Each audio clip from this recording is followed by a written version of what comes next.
রহমানুর রহিম। পবিত্র শবে বরাত উপলক্ষে হচ্ছে চাউলের রুটি, মুরগির মাংস, ব্রয়লার মুরগির মাংস আর হচ্ছে রস জ্বালিয়ে নেওয়া হচ্ছে পরবর্তীতে পিঠা বানানোর জন্য। খেজুরের রস গাছ থেকে সকাল সকাল পেড়ে আনা।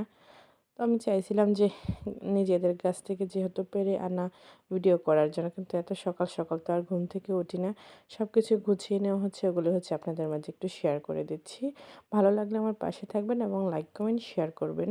তো ব্রয়লার মুরগির মাংসটা হচ্ছে ভুনে নেওয়া হচ্ছে, সব কিছু পাটায় বেটে মশলা, লাল মরিচের গুঁড়ো দিয়ে দেওয়া হয়েছে, হলুদ গুঁড়ো, স্বাদ মতো লবণ, আদা রসুন বাটা, পেঁয়াজ আর হচ্ছে পরিমাণ মতো তেল, ওটা তো লাগবেই মাস্ট।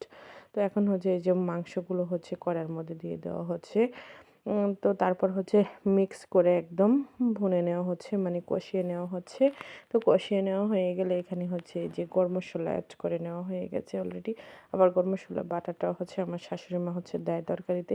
দেখেন রসের কালারটা কি চমৎকার আসছে, আর ঘ্রাণে মানে মনটা ভরে গেছে, মানে এত সুন্দর ঘ্রাণ বেরিয়েছে অরিজিনাল রসের। তো ওই যে এদিক দিয়ে দেখতে দেখতে হচ্ছে রান্নাটা হয়ে গেছে। আর আমার রান্নাগুলো দেখে আপনাদের কেমন লাগে আপনারা কমেন্টে জানিয়ে যাবেন। আর যদি ভালো লাগে তাহলে পাশে থাকবেন এবং লাইক কমেন্ট শেয়ার করবেন।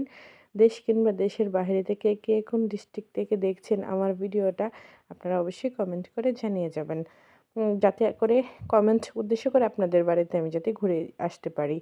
তো এদিক দিয়ে হচ্ছে যে সুজি রান্নার জন্য হচ্ছে আতপ চাউল পাটায় বেটে নিয়েছি, আর এদিক দিয়ে হচ্ছে এই যে ইসের জন্য সুজির জন্য হচ্ছে দুধ আর চিনি, এগুলো সব মিক্স করে গরম মশলা দিয়ে একটু লবণ দিয়ে তারপর হচ্ছে সুজিটা এখানে অ্যাড করে নেওয়া হয়ে গেছে। আস্তে আস্তে হচ্ছে জ্বালিয়ে নেওয়ার পর হচ্ছে মজাদার সুস্বাদু হালুয়া হয়ে যাবে। তো দুধ দিয়ে হচ্ছে আমরা এভাবে হচ্ছে সুজি বানিয়ে থাকি। একদম বাটিতে ঢেলে নেওয়া হয়ে গেছে, ঠান্ডা হওয়ার পর একদম হচ্ছে জমে যাবে এটা। তো যাই হোক, এদিক দিয়ে হচ্ছে যে তরকারিটাও চমৎকার একটা কালার চলে আসছে, জাস্ট লুক ওয়াও একটা কালার। তো এদিক দিয়ে হচ্ছে রুটিগুলো হচ্ছে বেলে দিচ্ছি আমার শাশুড়ি মা, আর আমি হচ্ছে বসে বসে ছেঁকে নিচ্ছি। তো এই ছিল আমাদের আজকের রান্না বাড়া।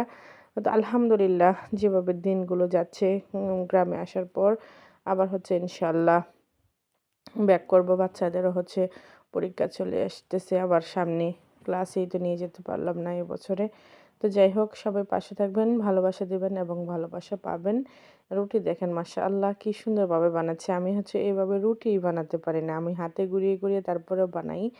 তো যাই হোক, এই যে রুটিগুলো হচ্ছে চাউলের আটার রুটি। সেই যখন আমরা ছোট থেকে আমরা দেখে আসছি হালুয়া এবং রুটি, আগে তো সবার বাড়ি বাড়ি যায় একজনকে আরেকজন দিয়ে আসতো। আর এখনকার মানুষগুলো জানি কেমন হয়ে গেছে, কেউ কারো বাড়িতে যেতেই চায় না। তো যাই হোক, সবাই ভালো থাকবেন, সবাই সুস্থ থাকবেন। আজকের মতো এখানেই, আসসালামু আলাইকুম।